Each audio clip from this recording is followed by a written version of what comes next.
Dad, have you ever felt like your parenting just isn't working anymore? What used to keep your kids in line now sparks an argument. The way you led last year just doesn't seem to work this year. That's because parenting isn't a one size fits all game. Your role changes as your child grows. Today, we're breaking down 4 seasons of fatherhood, the shifts you must make when you want to raise a strong, confident kid, and especially as they become great adults. If you don't recognize these seasons and adapt, you'll risk losing your influence when it matters most. There's 4 seasons. Let's get into it right here and now. Season 1. This all comes from John Rosemond in Parenting by the Book. This is a fantastic book that I highly recommend, and I've got a lot of different articles as well as videos that I've posted about a lot of the chapters in this. So if you don't want to read it, subscribe, take a look at all the different things that we have right down below. But the first one, season 1, this is the commander season. This is from ages 0 to about 6 years old. And this is where you are being the leader and you are creating boundaries for your kiddos. And in particular, the way that this one is supposed to be set up is you are the absolute authority for your kiddos in this season of life. So when Brahmi, I've got 3 kiddos, 9, 6, and 3. Our baby girl is 3. Bromley, my oldest, when he was a toddler, he tested every single rule that we had. If I said, don't touch this, he reached out immediately, looked at me in the eye, and touched it. He'd stare at me, and then he would do it again. That wasn't rebellion so much as it was just curiosity, and it was him testing the limits. That's why, especially in this type of phase, you need to be firm with your kiddo and make sure that they know that, one, you are the absolute authority. And if they do something, they will get an immediate consequence for doing so. And, the key takeaway for this first season, this first phase in raising your little kiddo is your kid doesn't need a buddy. In this phase, your kid needs a leader in you to be able to bring them forward and teach them the right things to do. Be kind but firm and make sure the consequences are very consistent. So this is really kind of the phase in life that I'm in. It's the phase in life that a lot of you are in as we're trying to learn this whole concept of fatherhood. What's cool though is when it changes over to season 2, that's when we can now become a coach, right? So this is basically from ages 7 to about 12. And this is where we're doing guidance and training, where we're not just telling them what to do, we're trying to teach them why they need to do it. And we're really diving in particular into this because that is where we come from being that commander to a coach. They need to start learning why those rules exist. So again, Bromley, my cute little kiddo, when he was 6, we started playing sports. At first, he needed constant correction. He needed to know where to stand, why to stand there, and how to kick the ball. But now as he started to get older in his 8 years and 9 years old, I've been able to step back a little bit and let him learn the consequences of not following some of those things that I told him to do in years past. And then he'll start to learn, well, gosh, this is why I need to do this specific thing so that I can move forward and I can actually score a goal, right? So allowing them just that little bit more leverage to make some of those mistakes while guiding them, training them so that they can learn why they are doing what they're doing. This is going to be absolutely critical. You're teaching them how to make good decisions instead of just telling them what to do.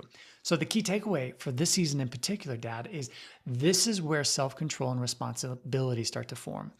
If you never let them struggle, they're never going to develop real confidence. And that's the key as we move into season 3, which is really important. In particular, that's basically ages 13 to 18.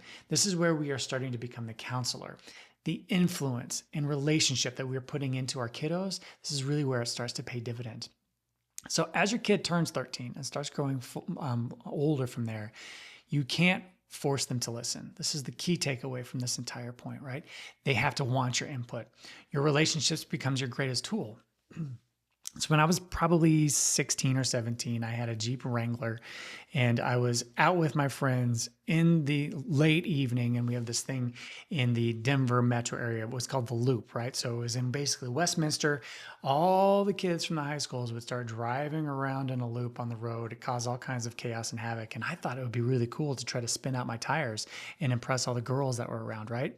What I didn't realize is that if I spun my tires really fast, the torque on that would actually break the rear axle of my Jeep.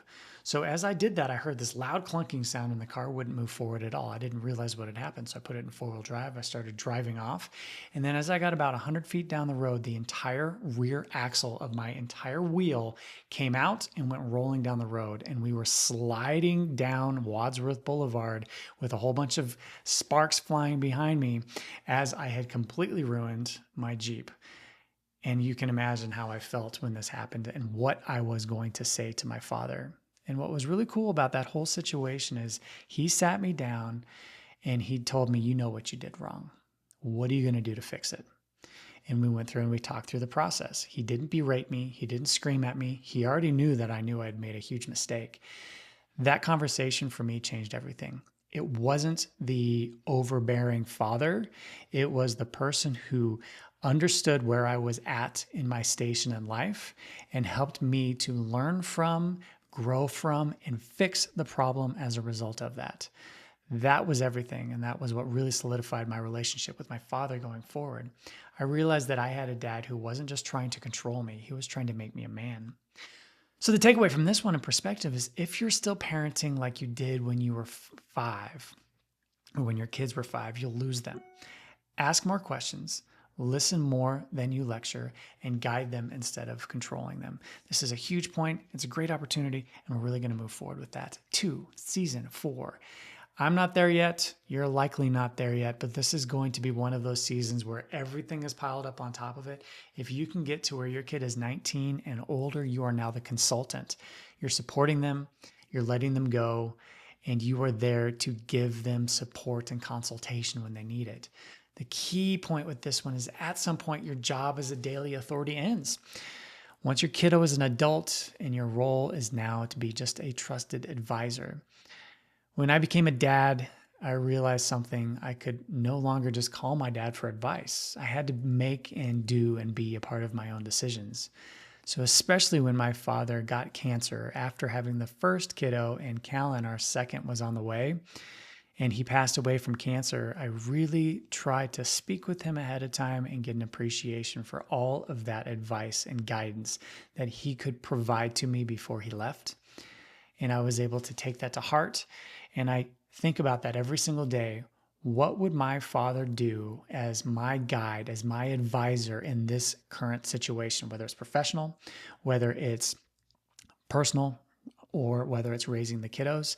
I think about what he would do. I try to take all of those lessons that I learned from him in the 3 seasons of life prior to that, and I apply them so that I can be a better father.